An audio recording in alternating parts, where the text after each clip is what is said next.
Miss আসসালামু আলাইকুম। ওয়ালাইকুম আসসালাম। কেমন আছো তোমরা? জি মিস আলহামদুলিল্লাহ ভালো আছি। আপনি কেমন আছেন? আছি আলহামদুলিল্লাহ ভালো আছি। ম্যাম আসসালামু আলাইকুম। ওয়ালাইকুম আসসালাম। কেমন আছো তোমরা? ম্যাম এই তো আলহামদুলিল্লাহ, আপনি কেমন আছেন? জি ভালো আছি।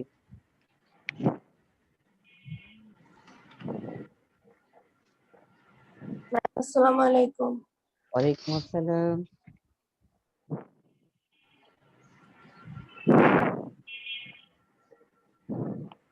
চ্যাট বক্সে তোমরা তোমাদের নাম রোল নাম্বার লিখিয়ে দিও। আসসালামু আলাইকুম। ওয়ালাইকুম আসসালাম। ম্যাম আসসালামু আলাইকুম। ওয়ালাইকুম আসসালাম।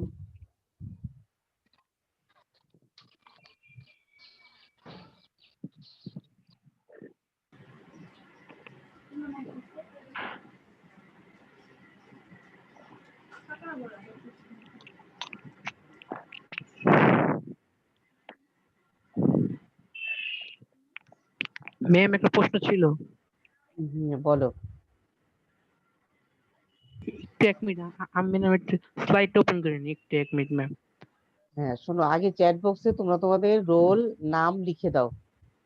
ছেলে মেয়ে, প্রিয় ছাত্রছাত্রীরা, আমার চ্যাট বক্সে তোমাদের রোল নাম্বার নাম লিখে দাও, মেয়ে এবং ছেলেরা।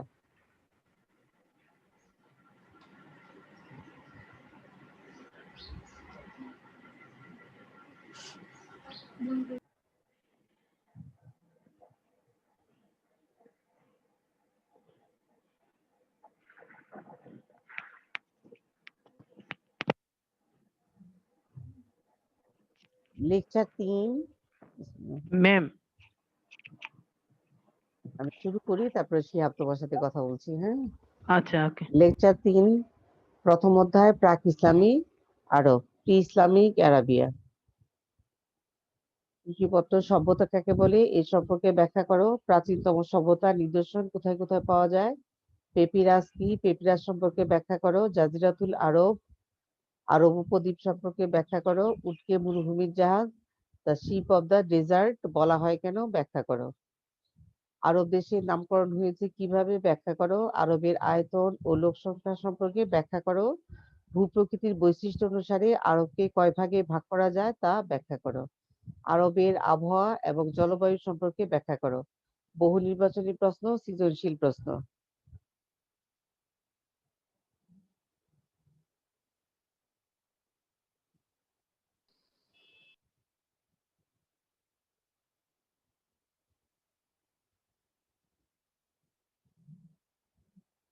আমি তোমাদের একটু বহু নির্বাচনী প্রশ্ন চলে যাচ্ছি। 1, জাজিরাতুল আরব অর্থ কি। আরব উপদ্বীপ। 2, আরব উপদ্বীপ কি কি দ্বারা বেষ্টিত। 3 দিকে সমুদ্র, একদিকে জল দ্বারা বেষ্টিত। 3, আরব উপদ্বীপের আয়তন কত। 10,27,000 বর্গমাইল বা 26,58,751 বর্গ কিলোমিটার। তোমরা এই যে বর্গ মাইলেও শিখবে, কিলোমিটারে শিখবে। আরব উপদ্বীপের আয়তন কত। 4, আরব শব্দটির অর্থ কি, মরুভূমি। আরবাতুন শব্দের অর্থ কি, বৃক্ষলতাহীন মরুভূমি। 6, হিব্রু ভাষায় আরব শব্দের সমার্থক শব্দ কি, আবহার। 7, বেদুইন কারা। প্রাক ইসলামী যুগে যাযাবর জাতি। 8, উত্তর আরবের অধিবাসীদের কি বলা হয়, আরবি মুস্তারিবা। 9, বাইদা বা বাদিয়া অর্থ কি, জঙ্গল। 10, আরবি মুস্তারাবা কার বংশধর। হজরত ইব্রাহিম সালামের পুত্র হজরত ইসমাইল ইসলামের বংশধর। 11, আরবদের সৌভাগ্য বলা হতো কোন অঞ্চলকে, আরব উপদ্বীপের উর্বর দক্ষিণ অঞ্চলকে। 12, ইয়ামেন শব্দের অর্থ কি, সুখী ও সৌভাগ্যবান। 13, উটকে কি বলা হয়, মরুভূমির জাহাজ। কোন অঞ্চলকে আর-হাজরাহ বলা হয়, আরবের মধ্য ও পশ্চিমাংশে অবস্থিত সমতল লাভা আচ্ছাদিত ফাটলযুক্ত প্রস্তরময় আগ্নেয়গিরি অঞ্চলকে। 15 প্রাক ইসলামী যুগে আরবের প্রধান খাদ্য কি ছিল? খেজুর। 16 গাছের রানী বলা হয় কোন গাছকে? খেজুর গাছকে। খেজুর গাছকে।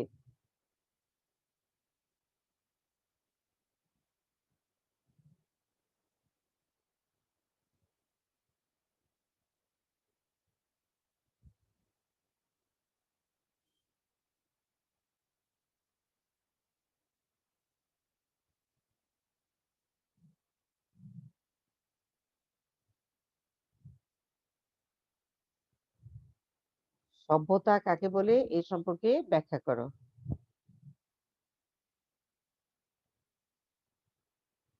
কৃষ্টির সমন্বয়ে সভ্যতা গড়ে ওঠে। ব্রিটিশ ঐতিহাসিক আর্নল্ড টয়নবির ধারণা, মানব ইতিহাসে বিভিন্ন স্তরে বিভিন্ন অঞ্চলে যে বিশেষ কৃষ্টির উদ্ভব ঘটেছিল সেটি সভ্যতা। এই হচ্ছে তোমাদের সভ্যতা কাকে বলে বা সভ্যতার সংজ্ঞা দাও। পরিবর্তনীয় মানব ইতিহাসের ধাপে ধাপে যে কৃষ্টি দানা বেঁধে উঠেছে তাই সভ্যতা নামে পরিচিত। সভ্যতার মাধ্যমে কোনো দেশ বা অঞ্চলে বসবাসকারী জনগোষ্ঠীর মন মানসিকতা, চিন্তা চেতনা, শিক্ষা, সংস্কৃতি, রীতিনীতি, জীবনবোধ, ভাবনা বিলাস ও দৈনন্দিন জীবনযাত্রার বহিঃপ্রকাশ ঘটে থাকে।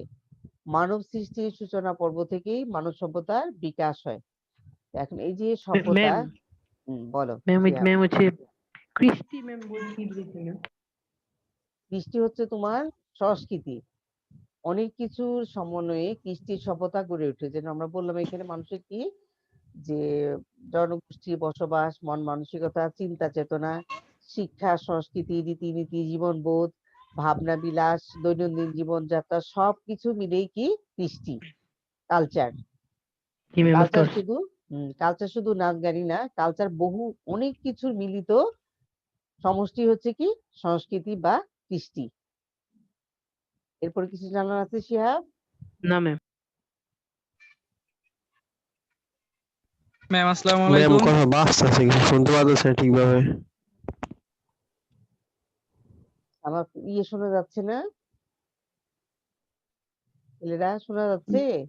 ম্যাম শোনা শোনা যাইতেছে তো ম্যাম, ক্লিয়ার।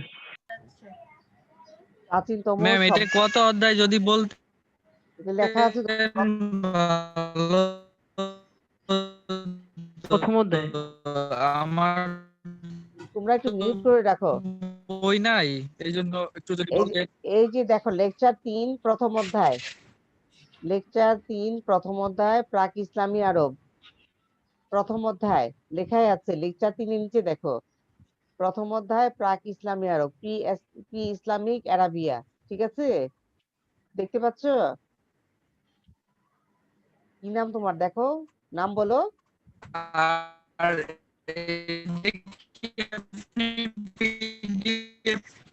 পিডিএফ আকারে যদি একটা এই স্লাইড তো পিডিএফ এ যাচ্ছে। প্রথম অধ্যায় প্রাক ইসলামী আরব, প্রি ইসলামিক আরাবিয়া। তোমার ইয়েতে সমস্যা হচ্ছে। কি নাম তোমার? তোমার কথা শোনা যাচ্ছে না। এই যে প্রথম অধ্যায় প্রাক ইসলামী আরব, খেয়াল করো, দেখেছো?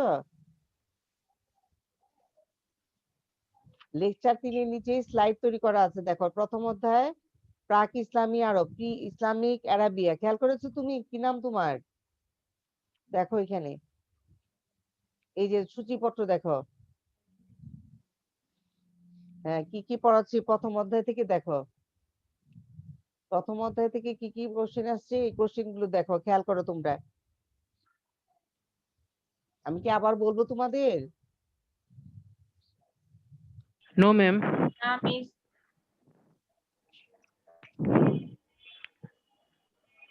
এবার প্রশ্নে ঢুকে গেলাম।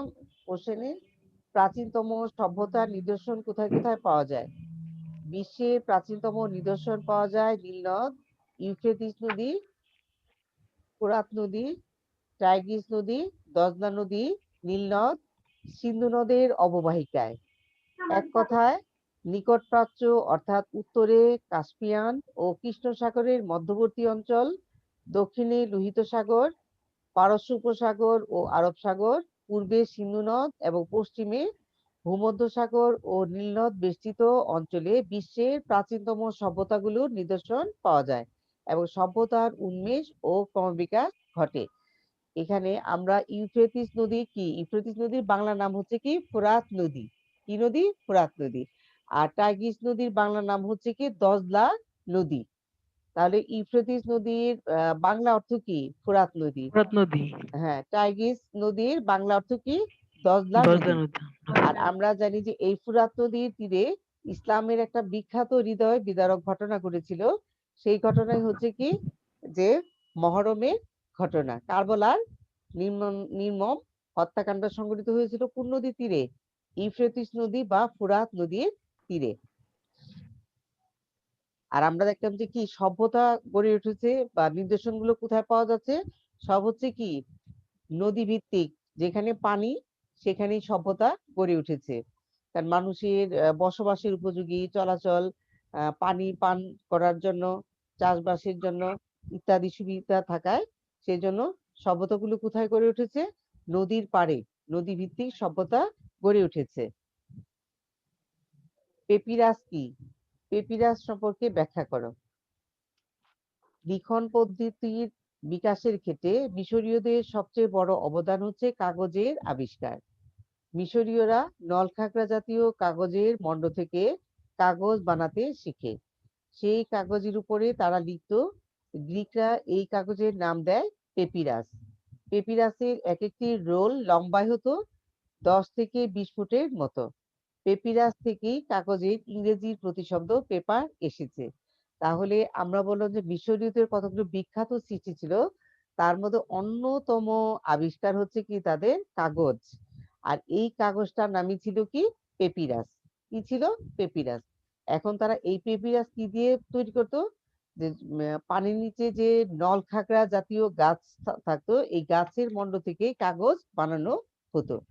আর এই কাগজের উপরেই তারা লিখতো। তো গ্রিক ভাষায় গ্রিকরা এই কাগজের নাম কি দেয়? পেপিরাস। তাহলে পেপিরাসের নাম কারা দিয়েছিল? গ্রিকরা। তোমরা এটা আন্ডারলাইন করবে, মনে রাখবে বহু নির্বাচনী প্রশ্নের জন্য। পেপিরাসের এক একটি রোল লম্বায় হতো কত? 10 থেকে 20 ফুটের। রোল দেখেছো তো, যেটা ওই গোল গোল করে ফোল্ড করে নিয়ে যায়। তোমরা কাগজ দেখেছো রোল করা করা থাকে, এরকম খুলে খুলে পরতে যেটা করা হয়, এটাকে কি বলে? রোল বলে।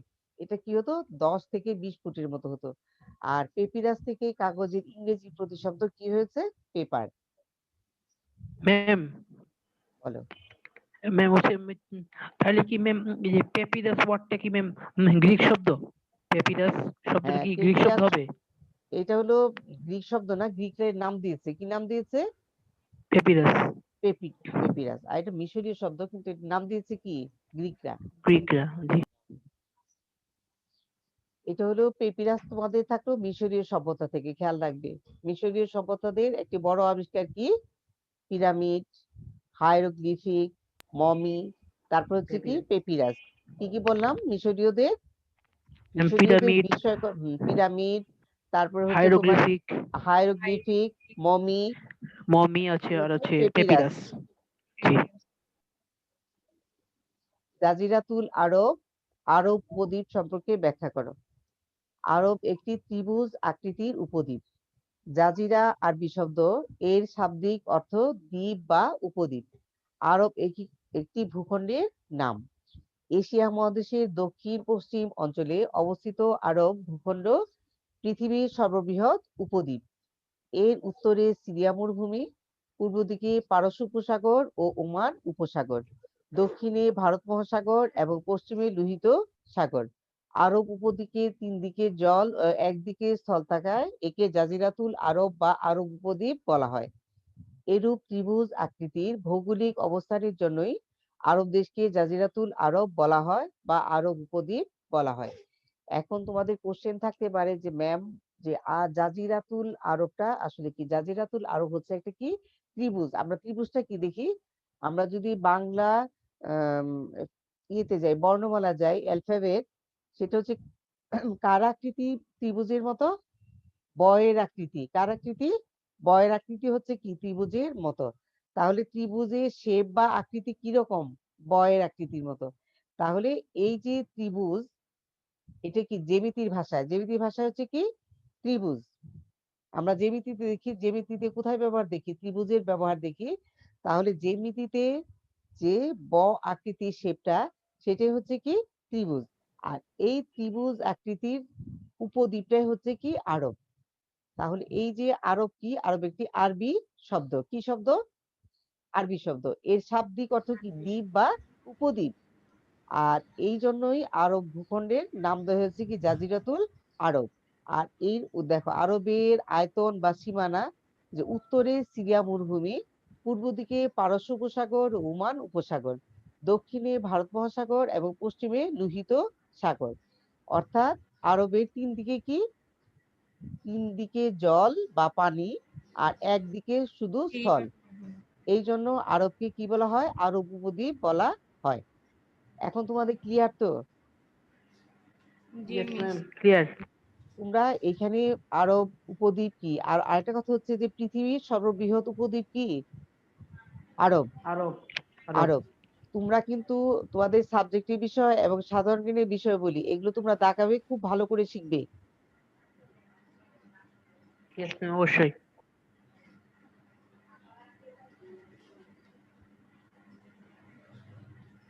উটকে মরুভূমির জাহাজ বলা হয় কেন? The ship of the desert বলা হয় কেন? ব্যাখ্যা করো। আরবদের সবচেয়ে প্রয়োজনীয় প্রাণী উট। উট আরব ও বেদুইনদের নিত্য সহচর ও বিশ্বস্ত বন্ধু। আরবে নৌ যোগাযোগের ব্যবস্থা না থাকায় উত্তপ্ত মরুভূমিতে উট ছিল আরবদের একমাত্র যাতায়াতের বাহন। উটের সাহায্য ছাড়া মরু অঞ্চলে আরবদের যোগাযোগ অসম্ভব। তাই উটকে মরুভূমির জাহাজ, the ship of the desert বলা হয়। উট আরবদের খাদ্য ও পানীয় যোগাতো এবং ক্রয় বিক্রয়ের মাধ্যম হিসাবে বিবেচিত হতো। আরবরা পানি না থাকলে উটের দুধ পান করে তৃষ্ণা নিবারণ করত। উটের মাংস তাদের অধিক প্রিয় ও উপাদেয় খাদ্য ছিল। আরবরা উটের চামড়া দিয়ে তাঁবু ও পশম দিয়ে শীতবস্ত্র প্রস্তুত করত। উটের মল একটি উৎকৃষ্ট জ্বালানি হিসাবে ব্যবহৃত হতো এবং এর মূত্র চুলের টনিক ওষুধ রূপে ব্যবহৃত হতো। শীতকালে প্রায় 25 দিন ও গরমকালে প্রায় 15 দিন আরবের উটগুলো পানি পান না করে চলতে পারায় রাজ্য বিস্তার, ব্যবসা বাণিজ্য প্রভৃতি ক্ষেত্রে অগ্রণী ভূমিকা রেখেছিল। পবিত্র কুরআন মজিদে উটকে আরববাসীর জন্য একটি বিশেষ নিয়ামত হিসেবে বর্ণনা করা হয়েছে। এছাড়া হযরত উমর রাদিয়াল্লাহু আনহু বলেন, উট যেখানে উন্নত, আরবরা সেখানে উন্নত। তাহলে আমরা একটা দেশের উন্নতি কার সাথে তুলনা করেছি? একটা প্রাণীর সাথে। সেই প্রাণীটা কি? উট। উট। সেটা কারণ ছিল, কারণ আমরা জানি যে আরব ছিল কি একটা ডেজার্ট এলাকা, একটা মরুভূমি এলাকা ছিল কি আরব। সেই আরবের ভিতরে আমরা জানি যে মরু এলাকার যে বালুগুলো, সেই বালুগুলো কি হয়? খুবই উত্তপ্ত হয়, গরম হয়, সহজে পা রাখা যায় না। আর উটের পা হয় কি লম্বা লম্বা। উটের পা অনেক লম্বা, যার জন্য বালুর ভিতরে পা গুলো ফেললেও পা কি হতো না?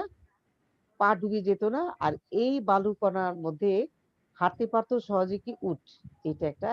আরেকটা হচ্ছে যে উটের কতগুলো বিশেষ বৈশিষ্ট্য ছিল, যে উট খুব নিরীহ প্রাণী ছিল এবং উটকে সহজেই কি করা যেত? যেদিকে ইচ্ছা সেদিকেই গতি ফেরানো বা মুভ করা যেত। আরেকটা কথা হচ্ছে যে উট অনেক দিন পর্যন্ত কি করতে পারতো? হাঁটা চলা করতে পারতো। উটের ক্লান্তি বা ই ছিল অনেক কম। আর উটের উপরে মিউট করো, মিউট করো, তুমি মিউট করো। এই তোমার ফোনেরই মিউট করো নি।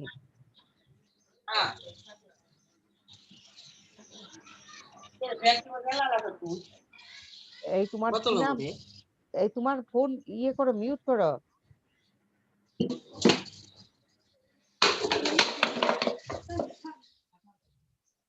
এই তোমার কি নাম? তোমার ফোন মিউট করো। ম্যাম, আপনি মিউট করে দেন সবাইকে। মিউট করে দাও। ম্যাম মারামারি লাগাই দিছি কি জানো, আচ্ছা মিউট এসব করে কথা দেন। বলো না। হ্যাঁ মিউট করে দাও। তোমাদের শোনার সুবিধার জন্য তোমরা কোশ্চেন করো, সেই জন্য রেখেছিলাম। তাহলে দেখা যাচ্ছে যে উটকে আমরা কি বলতে পারি? যে উটকে কেন মরুভূমির জাহাজ বলা হচ্ছে? কারণ উট একদিকে মানুষ পরিবহন করতে পারতো, আর একদিকে কি করতে পারতো? মালামাল বহন করতে পারতো। আর উটের আরেকটা বৈশিষ্ট্য ছিল যে আমরা জানি যে যেহেতু আরব একটি মরু এলাকা বা ডেজার্ট এলাকা, সেই জন্য আরবে পানি পাওয়া যেত না, পানি পাওয়া ছিল খুব কষ্টসাধ্য। আমরা দেখতে পাচ্ছি যে উট শীতকালে 25 দিন পানি না খেয়ে থাকতে পারতো, কিন্তু গরমকালে প্রায় 15 দিন তারা পানি না খেয়ে থাকতে পারতো। এই যে তাদের আরেকটা বড় বৈশিষ্ট্য, উটের বৈশিষ্ট্য হচ্ছে কি যে তারা 25 দিন শীতকালে এবং গরমকালে 15 দিন পানি খেয়ে না থাকতে পারতো। কারণ আমরা জানি যে এই 15 দিন এবং 25 দিনের ভিতরে অবশ্যই আরবের কোথাও না কোথাও পানি অবশ্যই পাওয়া যাবে বা পাওয়া যেত। এর থেকেও এই প্রাণীটা মানুষকে কি করেছিল, অনেক সাহায্য করেছিল। এখানে আরেকটা কথা বলেছে যে উটের পশম দিয়ে কি করা হতো, শীত বস্ত্র তৈরি করা হতো এবং তাঁবু তৈরি করা হতো। কারণ আমরা জানি যে আরবের অধিকাংশ ঘরবাড়ি কি ছিল, তাঁবু দিয়ে তৈরি। সেই জন্য তাঁবুর কাজেও উটের চামড়া ব্যবহৃত হতো এবং শীত বস্ত্র হিসাবে ব্যবহৃত কি হতো, উটের চামড়া। আর এছাড়া দেখো যে উটের মাংস অত্যন্ত সুস্বাদু খাবার। আমি নিজেও খেয়েছি হজের সময় গিয়ে, যে উটের খাবার ছিল খুবই খুবই উপাদেয় এবং সুস্বাদু খাদ্য হচ্ছে কি উটের মাংস। আর উট যেহেতু আরবের প্রধান প্রাণী ছিল, এটার ছিল কি অনেক প্রচুর পরিমাণে উটও এখানে পাওয়া যেত। আর এখানে তোমাদের একটু আছে, উক্তি আমি দিয়েছি। হযরত উমর রাদিয়াল্লাহু বলেন, উট যেখানে উন্নত আরবরা সেখানে উন্নত। এই লাইনটা তোমরা খুব ভালো করে শিখবে, এটা দিয়ে তোমাদের সৃজনশীল প্রশ্ন হয়, অনুধাবন এবং সৃজনশীল প্রশ্ন, এটা নিচে আন্ডারলাইন করবে তোমরা। আরবের আয়তন ও লোক সংখ্যা সম্পর্কে ব্যাখ্যা করো।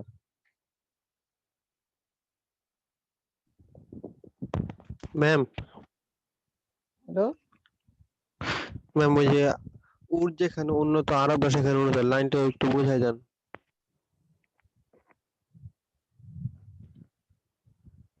এখানে আমরা উট যেখানে উন্নত আরবরা সেখানে উন্নত, আমরা বলেছিলাম যে আরবে কি যেহেতু নৌ চলাচলের কোনো ব্যবস্থা ছিল না, বা নদী আরবের ভিতরে কোনো নদী ছিল না, যার জন্য নৌ চলাচলের কোনো ব্যবস্থা ছিল না। আর মরুভূমিতে উটই সহজভাবে চলাচল করতে পারতো এই মরুর উত্তপ্ত বালুকণাকার ভিতরে। আর একটা হচ্ছে যে যাতায়াতের সবচেয়ে গুরুত্বপূর্ণ মাধ্যম ছিল কি, উট। এক স্থান থেকে অন্য স্থানে যাতায়াতের সবচেয়ে বড় মাধ্যম ছিল কি, উট। আমরা দেখলাম যে উট ছাড়া আরবে যোগাযোগ প্রায় কি ছিল, অসম্ভব ছিল। কারণ উটের পিঠে একদিকে মানুষ পরিবহন করতে পারতো, আর এদিকে মালামাল পরিবহন করতে পারতো। আমরা জানি যে কোনো জিনিসপত্র, খাদ্য পানীয়, মালামাল ইত্যাদি নেওয়ার জন্য এক স্থান থেকে অন্য স্থানে কি হতো, বাহন ছিল একটাই, সেটা হচ্ছে কি উট। এই জন্য উটকে কি বলা হতো, শিপ অফ দা ডেজার্ট বা মরুভূমি জাহাজ। সেই জন্য উট যেহেতু আমরা জানি যে কমিউনিকেশন ইজ সিভিলাইজেশন, কমিউনিকেশনের মাধ্যমে যোগাযোগের মাধ্যমে সভ্যতা গড়ে উঠেছে, তাহলে তখন যোগাযোগটা হতো কোন প্রাণীর মাধ্যমে, সেটা হচ্ছে উটের মাধ্যমে। সেই জন্য আরবের উন্নতির সাথে তুলনা করা হতো, একটা উটের সাথে তুলনা করা হয়েছে। বুঝতে পেরেছো? জি জি ম্যাম। আরবের আয়তন ও লোক সংখ্যা সম্পর্কে ব্যাখ্যা করো। পৃথিবীর বৃহত্তম উপদ্বীপ আরবের আয়তন 10,27,000 বর্গমাইল বা 26,58,781 বর্গ কিলোমিটার। আয়তনে আরব ইউরোপের 1/4 এবং আমেরিকার 1/3। আরবের মোট জনসংখ্যার প্রতি বর্গমাইলে 7 জন বাস করত। এটি সমগ্র এশীয় উপমহাদেশের চেয়েও বড়। আমেরিকা এবং অস্ট্রেলিয়া অবস্থিত হবার পূর্বে প্রাচীন বিশ্বের 3টি মহাদেশ এশিয়া, ইউরোপ ও আফ্রিকার সংযোগস্থল ছিল কি, এই আরব। ঐতিহাসিক সৈয়দ আমির আলী বলেন, ফ্রান্সের চরম উৎকর্ষের সময় এই সাম্রাজ্যের বিস্তৃতি যতখানি ছিল, এই বিশাল ভূখণ্ডের বিস্তৃতি প্রায় তার দ্বিগুণ। 2018 সালের হিসাব মতে এই অঞ্চলের জনসংখ্যা 7,80,00,000-এর মতো। মরুভূমি অঞ্চল বলে এখানে আয়তনের তুলনায় জনবসতি ছিল খুবই কম। তাহলে আমরা দেখলাম যে এখানে আরবের আয়তন কত, 10,27,000 বর্গ মাইল। আর বর্গ কিলোমিটারে কত, 26,58,781 বর্গ কিলোমিটার। এগুলো তোমরা আন্ডারলাইন করবে, খুব ভালো করে শিখবে। ছোট ছোট বহু নির্বাচনী প্রশ্ন, সৃজনশীল প্রশ্ন, অনুধাবনমূলক প্রশ্নের জন্য তোমরা শিখবে। আর আয়তনে এটা কিসের সমান? ইউরোপের 1/4। কিসের? আরব কি ইউরোপের 1/4 সমান, এবং আমেরিকার 1/3 সমান। এটাও খুব ভালো করে শিখবে এবং আন্ডারলাইন করবে। আর প্রতি বর্গ মাইলে কতজন লোক বাস করত? মাত্র 7 জন লোক প্রতি বর্গ মাইলে। তার মানে 1 বর্গ মাইলে কয়জন লোক বাস করত? মাত্র 7 জন। লোক সংখ্যা এত কম ছিল। আর এটি কি এশিয়া উপমহাদেশের চেয়েও বড় ছিল। আমরা জানি যে একটা মহাদেশের পরে কার? উপমহাদেশের। তাহলে এশিয়া মহাদেশের এশিয়া মহাদেশের মধ্যে উপমহাদেশ ছিল কোনটা? ভারত। হ্যাঁ, প্রায় এইরকম কাছাকাছি একটা জায়গার মানে বড় জায়গা ছিল কি? আরব। আমেরিকা এবং অস্ট্রেলিয়া অবস্থিত হবার পূর্বে প্রাচীন বিশ্বের 3টি মহাদেশ মানে এশিয়া মহাদেশ, ইউরোপ মহাদেশ এবং আফ্রিকা মহাদেশ। এই 3টা মহাদেশের সংযুক্ত ছিল কি? আরব। তোমরা এটা মনে রাখবে, 3টা মহাদেশের সংযুক্ত কাকে বলা হয়? আরবকে, আরব দেশকে বলা হয়। কারণ 3টা মহাদেশ কি কি? এশিয়া, ইউরোপ ও আফ্রিকা মহাদেশ। সেই জন্য 3টা মহাদেশের সংযোগস্থল কাকে বলা হয়? আরবকে বলা হয়। এটা খেয়াল রাখবে। আর আমরা দেখতেছি যে সৈয়দ আমির আলী ইসলাম হিস্ট্রির একজন বিখ্যাত ঐতিহাসিক, তার নাম হচ্ছে কি? সৈয়দ আমির আলী। এই আমির আলীর মতে যে ফ্রান্সের চরম উৎকর্ষের সময়ে এই সাম্রাজ্যের বিস্তৃতি যতখানি ছিল, এই বিশাল ভূখণ্ডের বিস্তৃতি প্রায় তার দ্বিগুণ ছিল। কারণ আমরা বলতেছি যে ফ্রান্সের চেয়েও কি দ্বিগুণ বিস্তৃতির একটা বড় দেশ ছিল কি? আরব। আর 2018 সালের হিসাব মতে এই অঞ্চলের জনসংখ্যা কত? মোট জনসংখ্যা ছিল 8,30,00,000-এর মতো। মুরু অঞ্চল বলে এখানে আয়তনের তুলনায় জনবসতি ছিল খুবই কম। বলো শিহাব, বলো কি বলবে? জি ম্যাম, প্রশ্ন ছিল ম্যাম যে ঐতিহাসিক শহীদ আমির আলীর মতে ফ্রান্সের চরম উৎকর্ষের সময় ওই সাম্রাজ্যের বিস্তৃতি যতখানি ছিল। স্যার ম্যাম হচ্ছে চরম উৎকর্ষের সময় বলতে কি বুঝিয়েছে ম্যাম? চরম উৎকর্ষ মানে সভ্যতা, সংস্কৃতি, শিক্ষা, সংস্কৃতি, তোমার রাজ্য বিস্তার, তারপরে কালচার, সমস্ত কিছু তখন একেবারে ফ্রান্সে উন্নতির চরম শিখরে। তখন এইটাকে বোঝাচ্ছে, এটাকে উৎকর্ষ বোঝাচ্ছে। যখন চরম উন্নতির শিখরে থাকে তখন এটা কি বলা হয়? একটা দেশের একটা উৎকর্ষ কে বোঝায়, চরম উৎকর্ষ জি ম্যাম, বোঝায়। বুঝতে পারছি। জি ম্যাম, বুঝতে পারছি।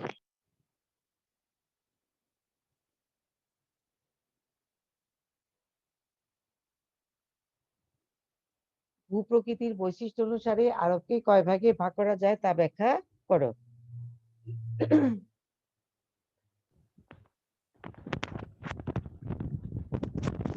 ম্যাম এগুলোর কি স্লাইড নাই?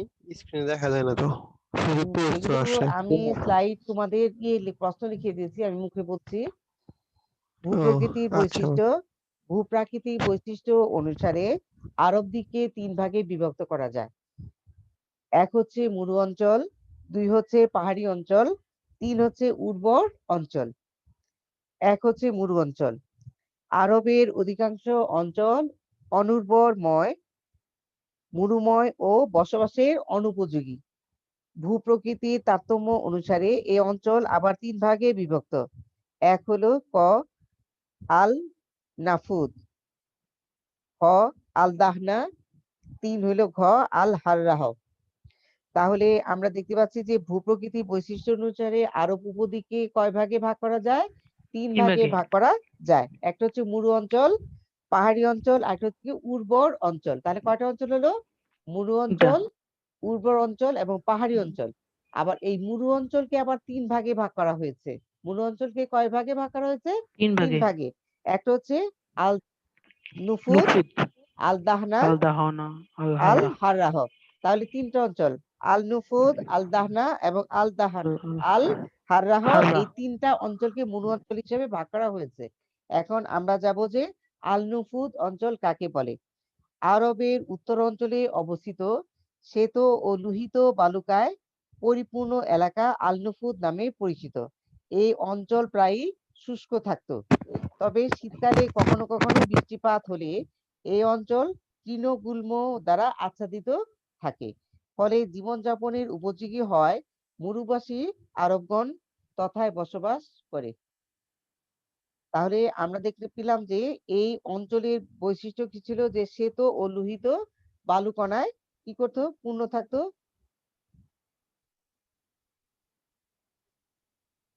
তাহলে এই অঞ্চলকে কি থাকতো, প্রায় শুষ্ক থাকতো, কারণ আমরা জানি যে আরবে যেহেতু বৃষ্টিপাত হতো না, সেই জন্য এর বেশিরভাগ অঞ্চলে কি থাকতো, শুষ্ক থাকতো। তবে শীতকালে কখনো কখনো এখানে কি হতো, বৃষ্টিপাত হতো। তা বৃষ্টিপাত হলে কি হতো, কিছু তৃণগুল্ম বা গাছ জন্মাতো, আর ফলে মানুষের জীবনের বসবাসের তখন উপযোগী হয়ে উঠতো। আল দাহনা, আল নুফুদ হতে আরম্ভ করে দক্ষিণে হাজরামাউত ও পশ্চিমে ইয়ামেন থেকে শুরু করে পূর্বে ওমান পর্যন্ত বিস্তৃত প্রায় 600 মাইল এলাকা জুড়ে রয়েছে আরবের বৃহত্তম মরু অঞ্চল আল দাহনা। লাল এ ভূমি উষ্ণ ও অনুর্বর। একে আল রাব আল খালি নামে অভিহিত করা হতো। তা আল দাহনার আরেকটা নামও ছিল, এটাকে কি বলতো, আল রাব আল খালি নামে অভিহিত করা হতো। এটা তোমরা আন্ডারলাইন করে রাখবে। আর খুব অনুর্বর উষ্ণ এলাকা ছিল। আল হাররা, মধ্য আরবের মধ্য ও পশ্চিমাংশে অবস্থিত বিদীর্ণ লাভায় ঢাকা বেলে পাথরযুক্ত প্রস্তরময় অঞ্চলকে আল হাররা বলা হতো। তীব্র উত্তাপ ও অনুর্বরতার জন্য এই অঞ্চল বসবাসের অনুপযোগী ছিল। তাহলে আল হাররা অঞ্চল একেবারে বসবাসের অনুপযোগী ছিল, কারণ হলো তীব্র উত্তাপ এবং অনুর্বরতার জন্য, যেহেতু এখানে উত্তাপের জন্য মানুষ টিকতে পারতো না, আর অনুর্বরতার জন্য কোনো গাছপালা ইত্যাদি জন্মাতো না। এবার আমরা যাই যে 2 নাম্বার ছিল পাহাড়ি অঞ্চল। আরব উপদ্বীপ একটি বিশাল মালভূমিও বটে। এর পশ্চিম দিক হতে পূর্ব দিকে ক্রমশ ঢালু, পশ্চিম প্রান্ত অন্যান্য প্রান্ত অপেক্ষা উঁচু। এর পর্বতশ্রেণী উত্তর দিকে মিডিয়ানে 9000 ফুট ও দক্ষিণে আল ইয়ামেনে 14000 ফুট পর্যন্ত উঁচু। ইয়ামেন প্রদেশের এই উঁচু পর্বতশ্রেণীকে জবলুল ইয়ামিন বলা হয়। এটা নিচে তোমরা আন্ডারলাইন করবে, জবলুল ইয়ামিন কাকে বলা হয়। লোহিত সাগর অভিমুখী পশ্চিম ঢালের পর্বতশ্রেণীটি ছোট ও খাড়া। দক্ষিণ অংশগুলো কিছুটা নিম্নভূমি দ্বারা পরিবেষ্টিত। উত্তর মধ্য মালভূমি নাজদ, এর উচ্চতা 2500 ফুট। এর পর্বতশ্রেণী সাম্মারা, এর লাল গ্রানাইট পাথরে সমৃদ্ধ। আজা নামে একটি পর্বত শ্রেণী আছে, এই আজা নিচে তোমরা আন্ডারলাইন করবে। আজা কি, একটি পর্বত শ্রেণী যার উচ্চতা 5500 ফুট। ওমানের পূর্ব উপকূলে অবস্থিত আল জাবাল আল আকদারের শীর্ষবিন্দুর উচ্চতা 9900 ফুট। এই যে পাহাড়গুলোর নামের উচ্চতা এবং পাহাড়গুলোর নামে তোমরা আন্ডারলাইন করবে, ভালো করে শিখবে। উর্বর অঞ্চল, আরবের ভৌগোলিক অবস্থান ও ভূপ্রকৃতি বৈচিত্র্যময়। এতে যেমন রয়েছে মরু ও পার্বত্য অঞ্চল, তেমনি রয়েছে উর্বর ভূখণ্ড ও তৃণভূমি অঞ্চল। তৃণভূমি মানে যেখানে গাছপালা জন্মতো, এই ভূমি হচ্ছে আরবের সবচেয়ে উর্বর এলাকা। হেজাজ, ইয়ামেন, নাজদ, হাজরামাউত ও ওমান প্রদেশকে নিয়ে এই উর্বর অঞ্চল গঠিত। তাহলে আরবের উর্বর অঞ্চল কি কি অঞ্চল নিয়ে গঠিত? হেজাজ, ইয়ামেন, নাজদ, হাজরামাউত ও ওমান, এই প্রদেশগুলো নিয়ে এগুলো আন্ডারলাইন করবে। এদের মধ্যে আরবের কেন্দ্রস্থলে অবস্থিত হেজাজি ছিল ইসলামের তীর্থভূমি বা ইসলামের আবির্ভাব হয় এখানে। মক্কা, মদিনা ও তাইফ এই 3টি শহর নিয়ে হেজাজ অঞ্চল গঠিত। তাহলে হেজাজ তিনটি অঞ্চল নিয়ে গঠিত, Mecca, Medina oh Taif. Mecca, Medina oh Taif নিয়ে কোন অঞ্চল গঠিত? হেজাজ অঞ্চল গঠিত। হেজাজের পরিচয় দিতে গিয়ে সৈয়দ আমির আলী বলেন, হেজাজ একটি বিচ্ছিন্ন দেশ, বিশেষত মক্কার চতুর্দিকেই ভূখণ্ডকে হেজাজ বলে। তাহলে সৈয়দ আমির আলী কি বলছেন? হেজাজ একটি বিচ্ছিন্ন দেশ, বিশেষত মক্কার চতুর্দিকের ভূখণ্ডকে হেজাজ ম্যাম বলে। হেজাজ শস্য ম্যাম শ্যামলা, হেজাজ এটা শেষ ম্যাম করে বলছি হেজাজ আমি। একটি বিচ্ছিন্ন দেশ বলতে কি বোঝায়, একটু বুঝিয়ে বলতেন। বিচ্ছিন্ন দেশ মানে কি, আমরা জানি যে এই দেশটা কি একটা ডেজার্ট, যেহেতু মরুভূমি এলাকা, সেই জন্য অনেকটা যেগুলো তোমার মানে প্রাকৃতিক ঘেরা দেশে থেকে কিছু তো বিচ্ছিন্ন দেশেই ছিল। কারণ এখানে আমরা জানি যে ডেজার্ট এলাকায় হয়, পাহাড়ি এলাকায় হয়, সেটা এক কোণার দিকে পড়ে গিয়েছিল এই এলাকায়, এই জন্য ওই হিসাবে এটা কি বলা হচ্ছে, একটু কিছুটা বিচ্ছিন্ন দেশ হিসাবে বলা হয়েছে। বিচ্ছিন্ন দেশ বলা হয়েছে। হেজাজ শস্য শ্যামলা ও বৃষ্টি বিধৌত হওয়ায় কৃষি উৎপাদন ও বসবাসের জন্য উপযোগী। ইয়েমেনে হাজরামাউত ও ওমান নিয়ে দক্ষিণ আরব গঠিত। তাহলে দক্ষিণ আরব কি নিয়ে গঠিত? ইয়েমেন, হাজরামাউত, ওমান নিয়ে দক্ষিণ আরব গঠিত। এগুলো খুব ভালো করে শিখবে তোমরা। এই উর্বর ভূখণ্ডে কফি, নীল, খেজুর, শাকসবজি ও বিভিন্ন প্রকার ফল ও ফসল উৎপাদিত হয়। এর ফলে আরবের দক্ষিণাংশ অত্যন্ত ঘনবসতিপূর্ণ ও কৃষি ব্যবসা বাণিজ্যের জন্য বিখ্যাত ছিল। ইয়ামেন শব্দের অর্থ কি? সুখী বা সৌভাগ্যবান। এটা তোমাদের ছোট প্রশ্ন থাকে, বহু নির্বাচনী প্রশ্ন, খুব ভালো করে শিখবে। বা আর এই প্রশ্ন থাকে যে সুখী বা সৌভাগ্যবান কোন অঞ্চলকে বলা হয়, অনুধাবনমূলক প্রশ্ন থাকে, ভালো করে শিখবে। ইয়ামেন ও তার পার্শ্ববর্তী অঞ্চলগুলো কৃষি উৎপাদন, ব্যবসা বাণিজ্য, উর্বর ভূমি, অনুকূল আবহাওয়া, প্রচুর বৃষ্টিপাত, বিচিত্র পণ্য সম্ভার, ধন সম্পদের কেন্দ্রবিন্দু হয়। প্রাচীনকালে এই অঞ্চলকে সুখী আরব ভূমি বা আরব দেশের সৌভাগ্য বলা হতো। তাহলে আমরা দেখতে পাচ্ছি যে এই আরবের উর্বর অঞ্চলে ছিল কি? ইয়ামেন। এবং কি কি অঞ্চলগুলো ইয়ামেনের ভিতরে পড়েছিল? সেটা হলো যে দক্ষিণ ইয়ামেনের অংশ, সেটা হলো কি? ইয়ামেন, হাজরামাউত, ওমান। তোমরা এগুলো মনে রাখবে, খুব দাগ দিয়ে আন্ডারলাইন করে ভালো করে পড়বে। হ্যাঁ, এবার আমরা একটু চলে যাই আরবের আবহাওয়া এবং জলবায়ু সম্পর্কে ব্যাখ্যা করো।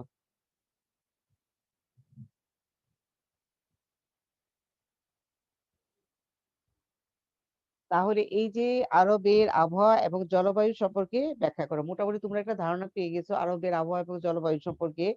আরব উপদ্বীপের পূর্বে পারস্য উপসাগর ও ওমান উপসাগর, পশ্চিমে লোহিত সাগর এবং দক্ষিণে ভারত আরব সাগর ও ভারত মহাসাগর দ্বারা বেষ্টিত হলেও কিছু নিম্নভূমি ও উপকূলীয় অঞ্চল ছাড়া আরবের আবহাওয়া সর্বত্র অত্যন্ত শুষ্ক ও উষ্ণ এবং উত্তপ্ত। কারণ আমরা জানি যে এটা ডেজার্ট বা মরুভূমি এলাকা হওয়াতে বেশিরভাগ অঞ্চল কি ছিল? শুষ্ক, উষ্ণ এবং উত্তপ্ত। আর গাছপালা ছিল না বললেই চলে। অভ্যন্তরীণ নদ নদীর অভাবে, ভিতরে কোনো নদ নদী চলাচলের নদ নদী কোনো ছিল না, অভাবে উত্তপ্ত মরু অঞ্চলে শুষ্ক, রুক্ষ, রুদ্র, দগ্ধ ও গাছপালা শূন্য এবং লু হাওয়া প্রবাহিত হয়। দক্ষিণে মহাসমুদ্র থেকে প্রাকৃতিক কারণে মেঘ উঠে, কিন্তু মরুর ভালু জ্বর যেটা সাইমু তা শুষে নেয়। ইসলামের জন্মস্থান হেজাজ প্রদেশেও বৃষ্টিপাতও কম হয়। হেজাজ প্রদেশের উত্তরাংশে অবস্থিত মরুদ্যানগুলো মানুষের বসবাসের উপযোগী। ইয়ামেন, ওমান, হাজরামাউত ও হেজাজে যৎসামান্য বৃষ্টিপাত হয়। এই অঞ্চলগুলো সমুদ্রের কাছাকাছি ও বৃষ্টিপ্রবণ এলাকা হয়। এখানে উর্বর ভূমির সাথে স্বাস্থ্যকর আবহাওয়া উপস্থিত রয়েছে। আরব দেশে নৌ চলাচলের উপযোগী কোনো নদ নদী নেই, তাই চলাচল ও ব্যবসা বাণিজ্যের জন্য উটি আরবদের প্রধান মাধ্যম হিসেবে বিবেচিত ছিল। তাহলে আমরা আরবের আবহাওয়া কেমন ছিল? শুষ্ক, উত্তপ্ত, খুবই রৌদ্র, প্রখর রৌদ্রতাপ ছিল কি আরবের আবহাওয়া। আর আরবে কি প্রায় বৃষ্টি হতো না বললেই চলে। আর যেখানে বৃষ্টি না হয় সেখানে জনবসতি গড়ে উঠতে পারে না, সেখানে বৃক্ষলতা জন্মায় না, আর কোনো প্রাণীও বেঁচে থাকতে পারে না। আর ভিতরে চতুর্দিকে আমরা দেখতে পাচ্ছি 3 দিকে মানে সাগর দ্বারা বেষ্টিত, কিন্তু মাঝখানে আরবের কোনো নদ নদী নেই। এইটাই ছিল আরবের একটা বিশেষ বৈশিষ্ট্য। এবং যে কি কারণে, যে আরবের ভিতরে কোনো মরুভূমি ছিল না। কারণ উত্তরে, আরবের উত্তরে কি ছিল? সাহারা মরুভূমি। পৃথিবীর বড় মরুভূমি কোনটা? সাহারা মরুভূমি। সাহারা মরুভূমি বা সাহারা ডেজার্ট থাকাতে সেই জন্য আরব এক দেশ একটা কি হয়েছিল? মরু দেশে পরিণত হয়েছিল। এগুলো সাধারণ জ্ঞানের প্রশ্ন, তোমরা ভালো করে শিখবে। আরবের সীমানা, আরেকটা হচ্ছে যে আরব কোন মহাদেশে অবস্থিত? আরব এশিয়া মহাদেশে অবস্থিত।